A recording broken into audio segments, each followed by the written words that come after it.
Tu as parlé un peu de philosophie. Comment tu définis la réussite? Et est-ce que tu considères que tu as réussi? Je pense que la réussite, c'est la réussite d'un projet de vie. Parce que la réussite, on a tendance à penser que la réussite, c'est l'aisance financière et matérielle. Ouais. Non. On peut réussir et être quand même modeste. C'est-à-dire qu'on peut réussir et puis vivre une vie tout à fait normale. Pas dans l'opulence, pas de grosses voitures, pas voyager en première classe, en business class. Non. Réussir, c'est réussir un projet. Et réussir un projet, qu'est-ce que ça veut dire? C'est arriver à un stade de bonheur, en réalité. Parce qu'on recherche tout ce bonheur.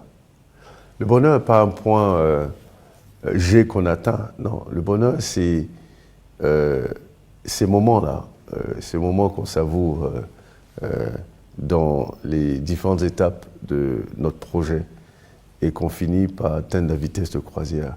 Mais quand on atteint la vitesse de croisière, ce n'est pas définitif. On peut chuter. Donc, quand on est à la vitesse de croisière, il faut maintenir la vitesse de croisière. Donc, c'est ce maintien-là qui crée ce bonheur-là. Donc, on peut être quelqu'un de tout à fait simple et être heureux parce qu'on a réussi son projet de vie. J'ai décidé de créer Bloomfield. Aujourd'hui, on atteint la vitesse de croisière. Je pense que j'ai réussi. Maintenant, la richesse matérielle peut être la conséquence de la réussite. Mais pas toujours. Pas toujours, mais peut-être la conséquence de la réussite. Parce qu'il y a des gens qui sont riches qui n'ont pas réussi. Pourquoi? Parce qu'ils ont volé, par exemple. C'est vrai. Non, ils ont réussi quoi? Ils ont réussi à voler. Enfin, bon, je ne crois pas que ce soit forcément compliqué.